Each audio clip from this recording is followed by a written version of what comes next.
not supposed to be singing right now because this is a video and I cringe at myself when I sing. I'm working on it, by the way, guys. I really need, not really need, but I really want to learn how to be able to sing and not sound like I'm forcing myself to sound good, you know?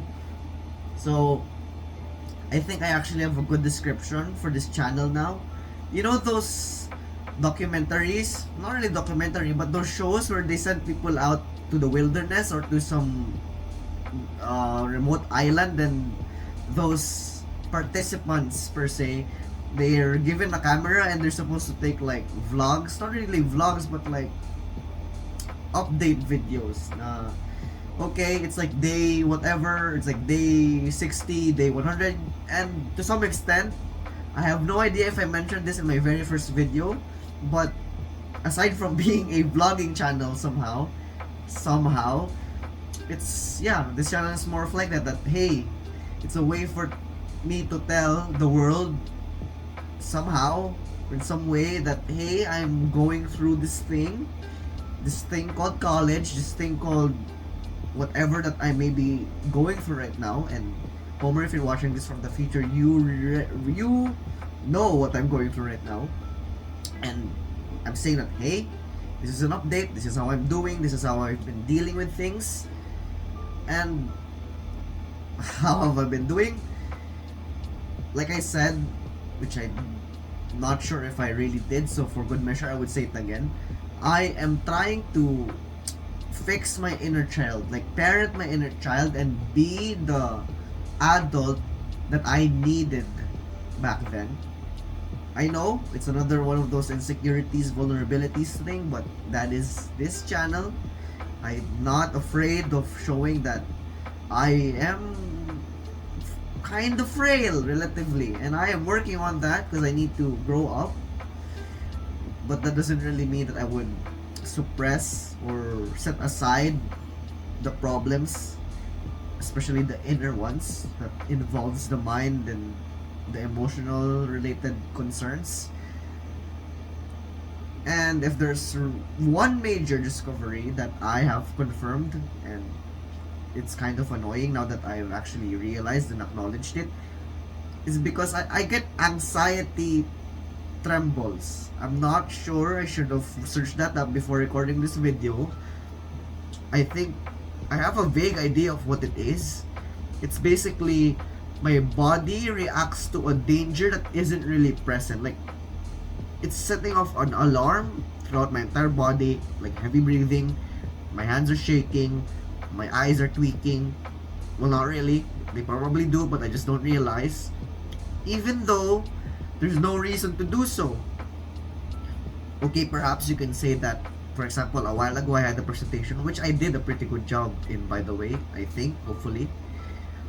Hopefully I did. I think I had fun, even though I was shaking the entire time. Okay, back to the topic.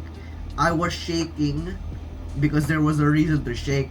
Because I was trying to keep myself calm, and I think it's just a bodily response to stresses, like external stresses.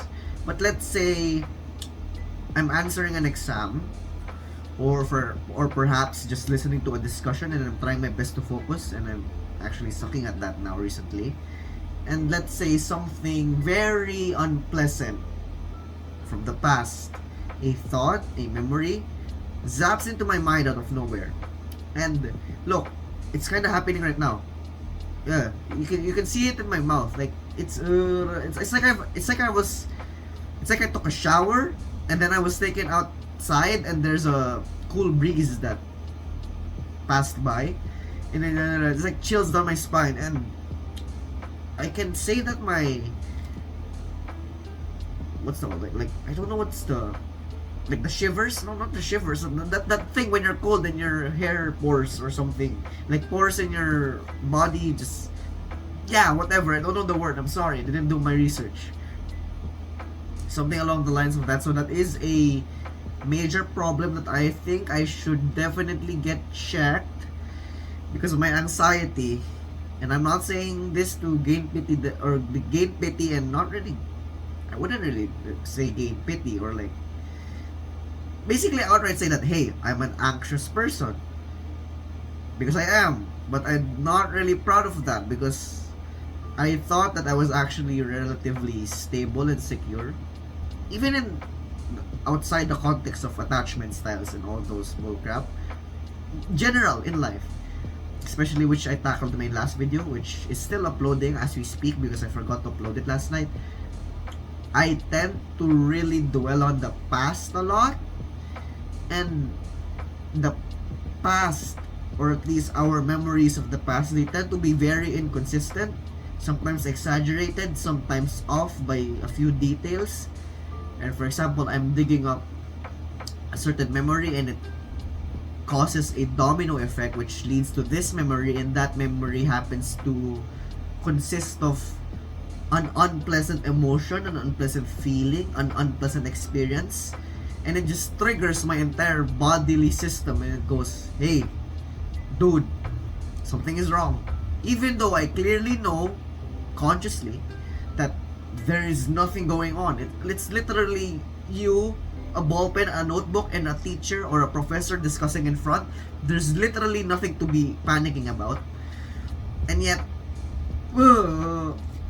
and my classmates saw it, and I was actually trying to distract myself with brain rotting and scrolling through the phone, and he was asking, hey, why are you doing that? That's not you, you know, you don't really scroll through Facebook like that during class.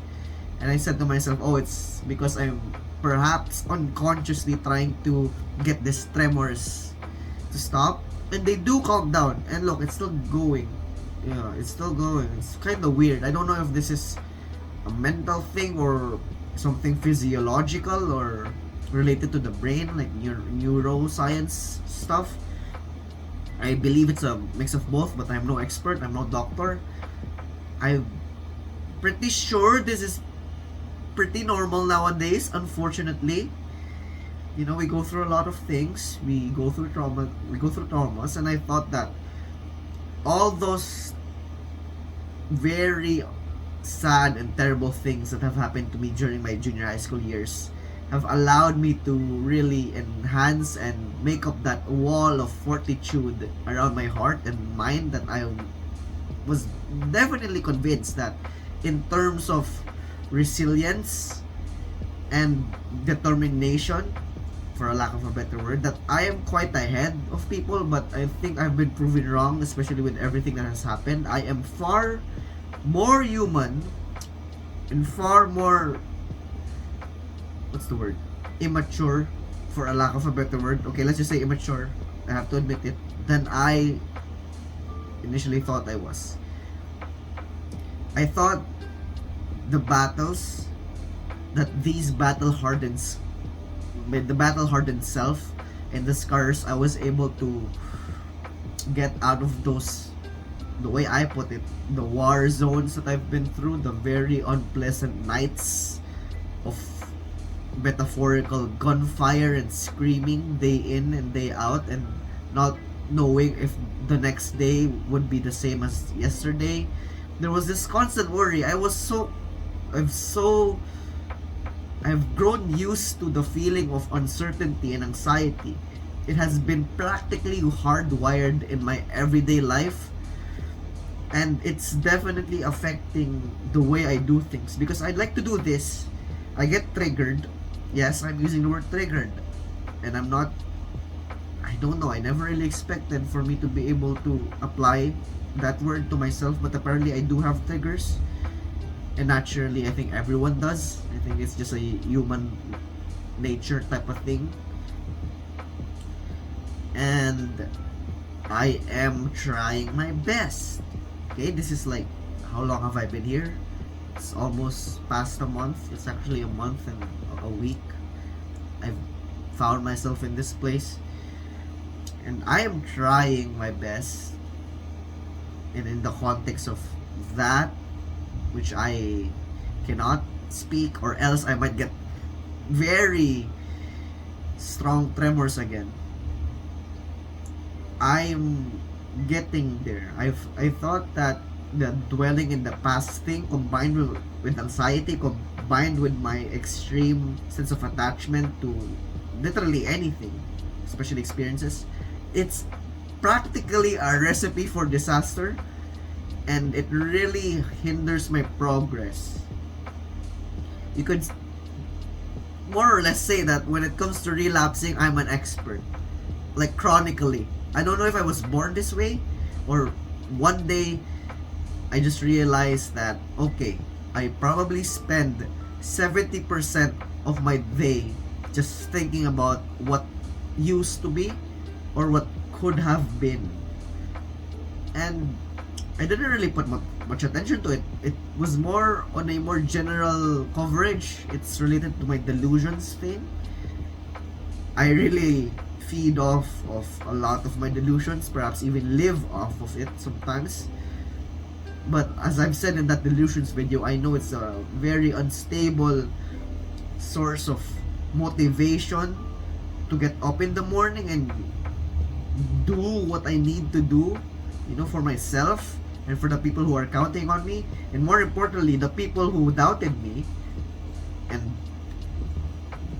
well, okay, here we go again. It's triggering. I need to be more mindful. Basically, I need to acknowledge when a thought like that hits. Like for example, I was talking about this, and then at the back of my mind, it's like some sort of darkness creeping in from the sides, and I just have to go like, oh, okay, hold up there, buddy. It's not. I don't want to feel like this anymore, basically. And again, in that specific, let's just say, obstacle or hardship, I wouldn't really, to call it a hardship would more be, is kind of an exaggeration in comparison to the horrors that are happening right now in the world and in the unfortunate circumstances that people are experiencing right now. But relatively a hardship, at least for me. I think I don't need to let go, but I have to slowly start accepting the fact that I have to give up. And that concept, those two words, give up, and in relation to the past, dwelling in the past type of thing, you can see the correlation here. Give up, past, dwell. It's not really letting go. I think giving, it's because people think of it as this way, you let go and you move on and you move forward. But I think there's crucial step of giving up first on what was, accepting the fact that you'll never ever get those days again. That you have to stop trying and hoping that the moment I wake up tomorrow and open my eyes first thing in the morning is suddenly or miraculously suddenly I'm back in the past or in the desired time frame I wish to go back to. And I have to give up on that feeling of wanting to go back first, and then eventually I'd be able to let go. Not really let go, but it is incremental. I really like to see things, I really prefer to see processes incrementally and not more of goal, and this is this is the goal, and like that. No, it's more of, it's like that. I think it takes time. I can confirm that around this point in time, I simply can't let go, and I did briefly mention it, that it is sort of a homage and respect to the promise I made. I don't want to give off empty words. And okay, I really value promises. I really value the weight of my words. I don't say the things I say just for me to give it up when it's inconvenient. See, give up. I don't like that concept of giving up. I watched this video recently on self-respect, and it really made me question on my value of fighting for things. Like there are just some things, not that it's not worth fighting for, but I've never really seen fighting for something and giving your everything for something or someone or some cause was necessarily a negative quality. I always thought that it would always be a positive thing. Like, don't you find it beautiful to be able to give this much, to go through this much for someone because of how much you care about them? And apparently it does get pretty bad when you let it get out of hand. And I am starting to question whether or not this extreme sense of commitment towards what was and what I've said is healthy. Not really healthy, but does it contribute to my value of progress? Basically, I have a clash of values. Which do I value more? Commitment and how much importance I give to the people who have helped me and the experience that shaped me who I am, or the value in which I place on progress and moving forward. That perhaps is, I believe, one of the greatest hypocrisies that reside this jumbled and complicated machinery that is called the Homer brain. I'm trying to untangle and unwrap this anomaly of a self that exists within me, because I myself is confused on what I actually want, and it's a huge drawback, and in fact I could even say a turn off for many people, but let's just say on a more general sense, a negative quality to not know what you want to do and what you prioritize. Because I want to value people and I want them to stay, and it doesn't really apply to people only, it could be I've gone through this already. I don't want to repeat myself. So I guess that's it. It's more of, that's my update. I'm alive, trying to get my shit together as promised. I'm not letting go, because I myself emphasize that we have to hold on for as long as we need to. We have to hold on for no matter how hard. Wait, is that phrased correctly? Yeah, we'll hold on as hard as we want or need to. And then hopefully one day it'll just effortlessly. But I have to, give up. There are just some things we have to give up for. Not because we are weak, but because we are strong. I like that. Yeah. I guess that's it for today's video, guys. Or gals. Or whatever. Homers. There's a lot of things to take in the next few months. They say I have time. But I've always hated that.